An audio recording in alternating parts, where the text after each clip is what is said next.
So today on the show, we look at the difference and the relationship between innovation and placement. So this pertains to branding, and the better you are placed from a brand perspective, the less innovation is required. And inversely, the less your brand is positioned, the more innovation is required. So in today's podcast, we're going to unpack that, and we're going to angle it from a marketing and branding perspective.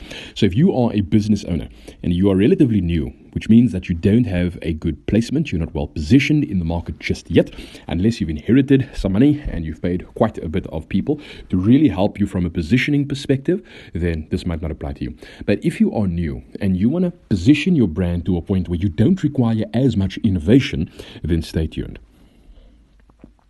So welcome to today's podcast. And as I mentioned, from a marketing perspective, the better positioned you are, the less innovation is required. So let me give you an example, right? When we started out in business, the very first business I owned, as you know, is a candle manufacturing business.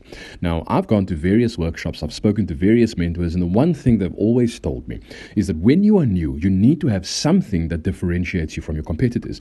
Now, I did a market analysis and I did a competitors matrix back then, and I found that I have two primary competitors. The one competitor was called Cape Candles and the other competitor was called Solution Candles. Now, I can mention their names because I'm not in the industry anymore. And I found that Cape Candles, yes, they supply the same clientele that we're looking at breaking into, which is the restaurant industry, as well as Solution Candles. The candles were fairly straightforward. There was nothing unique about them. In fact, these two competitors that I was competing against, the candles were basically the same. There was one or two differences. Maybe the shape of the glass was slightly different, but to the customer, in other words, the restaurants that we were servicing, that made no difference to them. So whether I came with a square glass, whether I came with a round glass, as long as it created light and ambiance and it looked good, they were happy with that. Even if I came with a triangular glass, they wouldn't really care. So that wasn't a strong differentiating factor. So I asked myself, okay, the one company was established back in 1987. That is the year I was born. Now, these are well-established organizations that has been in the game for 20-odd years at that point. And here I am, a newcomer, asking myself, how do I cut into their market share? Now, the market potential was big enough, and I had to ask myself, okay, do I try to tap into markets that they're not occupying? Or do I try to tap into their existing market share? Now, for me to understand what move I would have to play next, I would have to ask myself, if I go into an untapped market, I need to understand that I'm now introducing something new to their budget. And that doesn't always go down so well. Right? Let me rather focus on stealing their market share, because this was a clientele that was used to paying a certain amount. They already had candles within their budget. And if we are honest, candles are not really a essential item. Even though the name of our company at the time was called Essential Candles, it wasn't an essential item. So yes, it adds to the ambiance. Yes, it makes a bit of a difference. But in crunch times, that is the first thing that these restaurants would then cut in an attempt to save costs. So what did I do? I looked at the type of clientele. Are they price sensitive? Are they looking for something different? What can I do to stand out? What can I do to increase my USP? So what I did is I followed a penetration strategy. A penetration strategy, as I've mentioned in one of the previous podcasts, is when you're offering a quality product at a much lower price, right? And it worked for one client.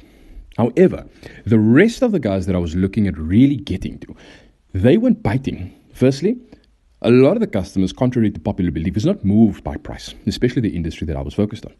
A lot of them said, listen, we have a service provider, we're happy with them. I'm not going to jump ship just because you're offering 2 Rand less per candle, which might save them 1,500 Rand per month. For them, the relationship and the consistency and the proven track record from a quality perspective over the last few years meant more to them than saving 1,500 Rand per month. And that's fair. And in my youth and in my experience at the time, I couldn't understand. But in retrospect, and I look back and I say, okay, cool.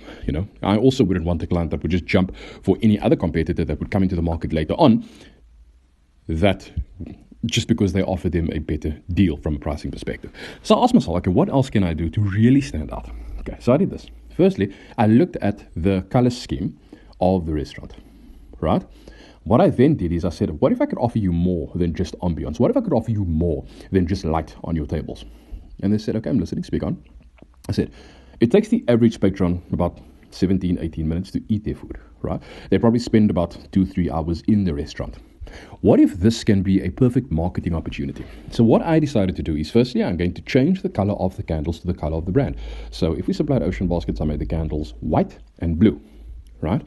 And there was a method to that, because dyeing the colors was actually a cost saver, because when I recycled the candles, when the candles were dirty and stained, we couldn't make them white again, but we could just add some dye, and the bottom half of the candle would actually cost us about 50% of what a virgin white candle would then cost. So firstly, that was a cost saver, which I stumbled upon by pure coincidence because I didn't realize that was going to save me money. But the second thing was, I said I'm going to put the branding of the restaurant on the glass itself. Now, this did cost me a little bit extra, but the customer was intrigued by it. They said, okay, cool, what is the value of that? I said, when people associate the good time they have in the restaurant and they see the brand,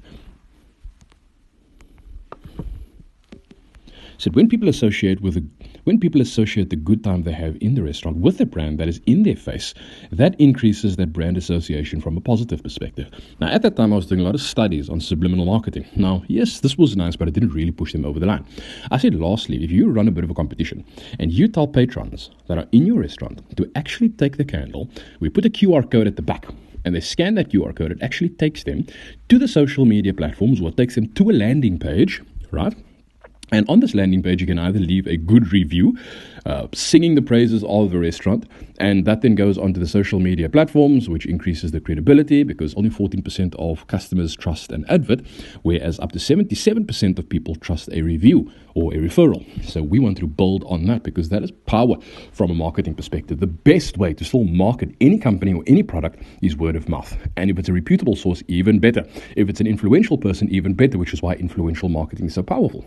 Okay, different podcast altogether then. So coming back to it, if however the customer has a complaint, that is also the platform for them, that is also a platform for them to leave that. Now, the complaints won't go to a public platform, it will go to a private platform.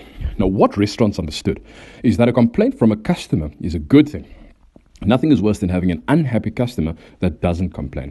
When a customer complains, one, they're giving you the opportunity to fix it. And I find that most people in restaurants, they don't complain about food. Well, sometimes they do, but very seldomly is the complaint and the disgust with the restaurant from a food perspective. Because if that is the case, it simply won't last longer than 2-3 months, because if everybody's complaining about the food, then ultimately that restaurant should not be in that industry in the first place. Usually it's about service. And if you're dealing with people, in most cases, it's things that can be sorted out relatively quickly. It doesn't require a massive investment to fix and change and restructure the building. It's nothing like that. These are small things. So when a customer makes a complaint, it's usually about something like that. And when the manager then sees that, immediately, they can then go to the customer and say, listen, I'm so sorry about the bad experience you've had there.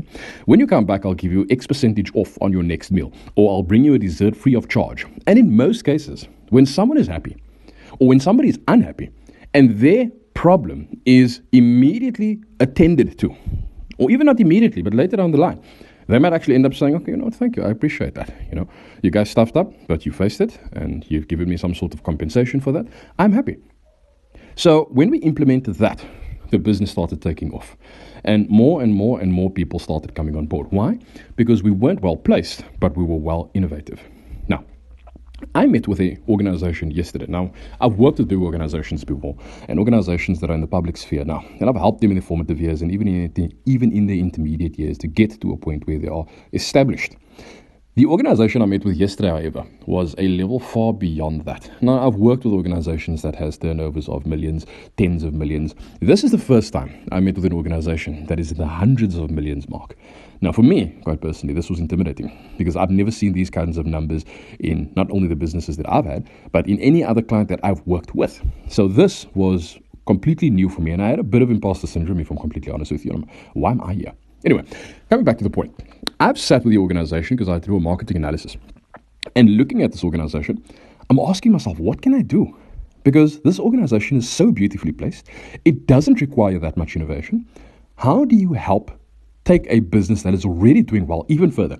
Because in my experience as a business advisor, I've always come in when the organization is not doing well, when they have this particular problem, when they need to understand a little bit more about that, when the things have fallen apart, they then call me in. Now, I'm being called in, but nothing is falling apart. Everything is working like a well-oiled machine. How do I bring innovation to an organization that is already well-positioned? And it got me thinking, what case studies can I read? What other organizations are there that still innovates, not to a point where they are so gimmicky that people say, this is a little too much. This is over-engineered. This is overdoing it. You don't want to be that brand. But at the same time, you want to keep the brand fresh. You want to keep it spicy. You want to keep it punchy.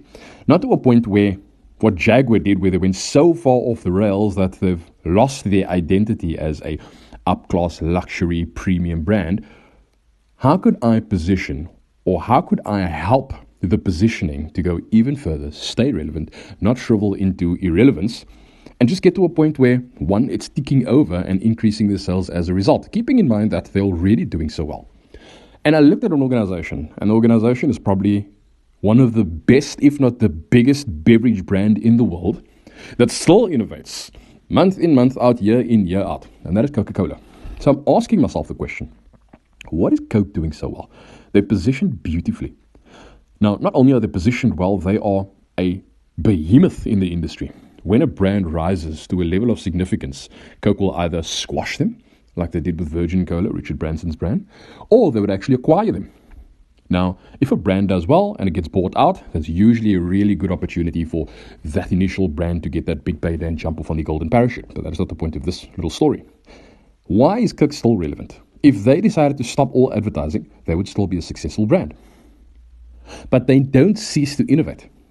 They are constantly innovating. I mean, I saw a weird combo the other day, Oreo and Coca-Cola.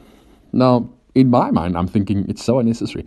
The primary product that you make and the secondary product, like the Fantas and the Sprites and the Stonies, they all do phenomenally well. You don't have to go this extra mile. You don't have to come up with vanilla Coke and cherry Coke and all of these things.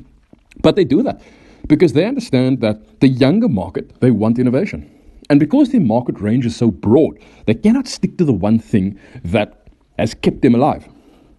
If BlackBerry understood this, they might still be in business. If Kodak understood this, they might still be in business. These are guys that were on the forefront of innovation, and at one stage, they had the majority market share, if not the monopoly.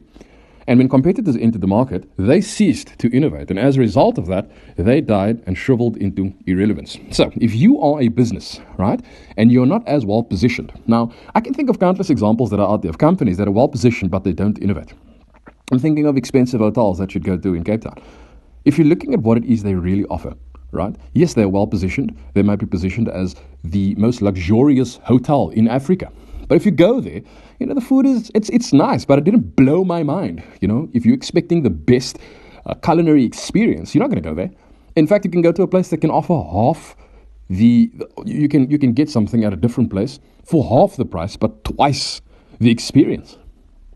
But because they're so well positioned, they don't have to pull out all of the stops. They don't have to do this. They don't have to do that. They don't have to give 50% off on a Friday. They don't have to do a burger special. They don't have to innovate and bring in live musicians because they're that well placed. Now, if you are not as well placed, firstly, you need to build your brand, and that will be a separate strategy from a marketing and a branding perspective. But that will take time. And when I say time, I'm not talking about it's going to take 6 months and pay 1 or 2 influencers to do that. It's going to take time, consistency, and ultimately it gets to a point where if you manage to understand and navigate through complex preferences of your customers, especially if they are a broad range of customers, you will ultimately get there. And when you get there, your job isn't over, because getting there is the first part. Staying there is arguably harder than getting there, because to stay there requires you to still have a level of innovation, still requires you to have a level of creativity, because once you are there and you cease to innovate, like Kodak and BlackBerry, you might find yourself falling faster than you've climbed up. If this podcast gave you value, I'd like you to join our community, the Corp community, or if you're already part of a community, you want to share this with other members within that community, keeping in mind this content, this value is free of charge for now. Eventually we're going to charge, but for now, take advantage, join the membership. There's no cost involved. We have tons of events, tons of value, tons of resources that you as a business owner can use to help you, help your staff, increase your margins, increase the value. So we'll be back next week, same time, same place. Until then, goodbye and God bless.